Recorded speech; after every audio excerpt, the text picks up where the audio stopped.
Hey everyone, welcome. David with OYD Slots. Uh, I was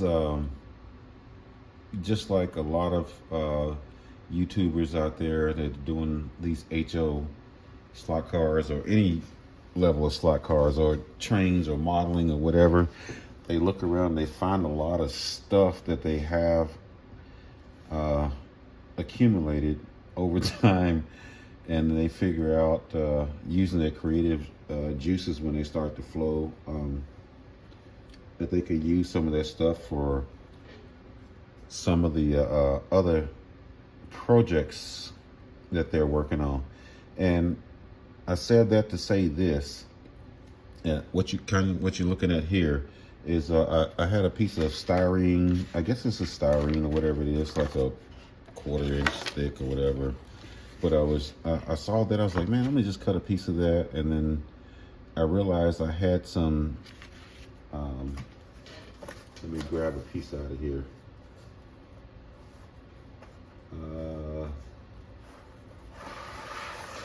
Of this cork board here, as you can see. It comes in two pieces. It divides in half, and it's got one slanted. It's cut in a slant, so one side goes towards the outside. Anyway, this is for like model railroading, and I was like, I remember I had that, and I bought a case of that, and I got like probably 300 feet of it. I don't know how much feet. I mean, it's a lot of it, but anyway, it's like pretty much a fresh box of it. And I was like, man, you know what? I bet I could use this to make borders on my layout when I get a chance to make a layout. This right here is like a 9-inch radius curve. This is like actually 1/8 of a 9-inch curve, but it's Tyco. I just put these together because I didn't want to go through all the other boxes to find another 9-inch curve. But I put that on there and I set that in there like this. And I, with this cork board here, it's real flexible. If you're careful, you can break it. It's easy to break, but if you're real careful with it, you could bend that stuff, as I did here, in a curve. And I tacked it down with some push pins, because this is real soft here. This material here that I put it on is real soft here. I pushed it down with some tack pins all around through there, conforming to the curve of this right here, which is pretty cool. It was really fun to do that. And then what I did was I was able to take this curve out of the way, and I glued on this side here,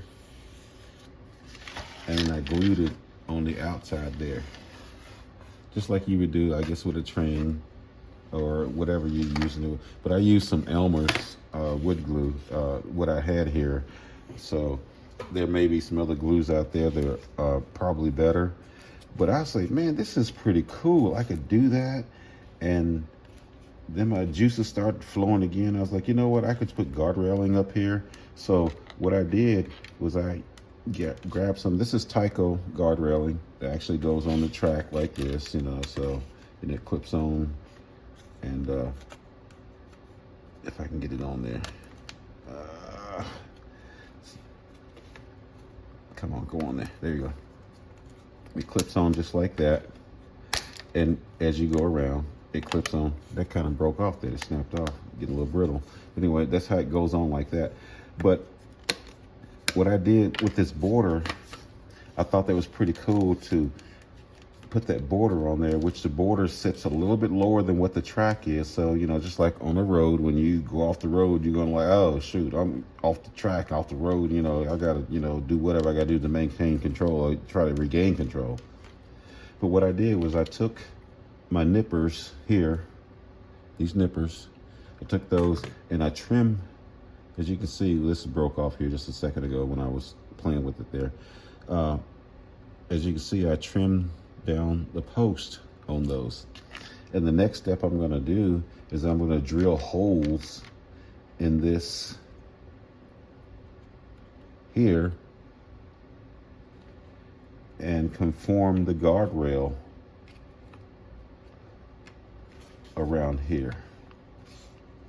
I'm going to probably have to use a couple pieces of guardrail, and glue that in there. I'm gonna drill some holes to put it down in there just to get it started, then put some glue down in there and glue those in there.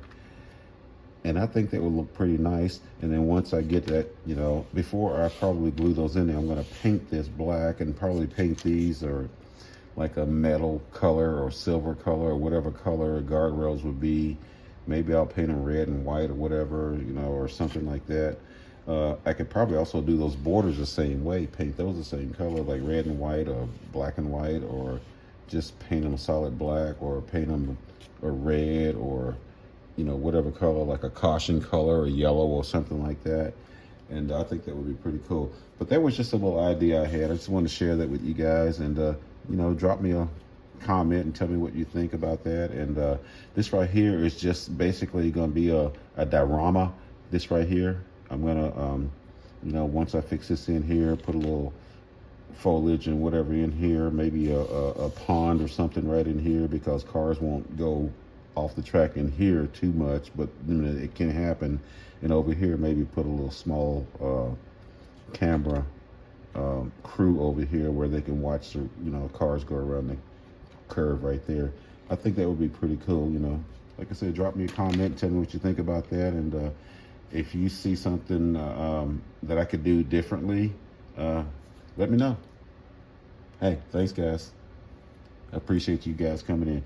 This right here is just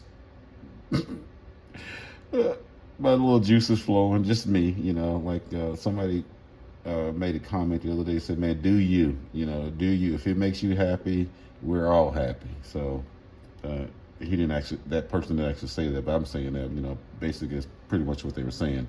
But anyway, hey, thanks guys for joining me, and want to give a shout out to my best friend, Wes Johnson. Guy's been with me through most of my life, so without him, I probably wouldn't be inspired enough to do this. He was like, man, just do your thing, man. Just do you. Just do you.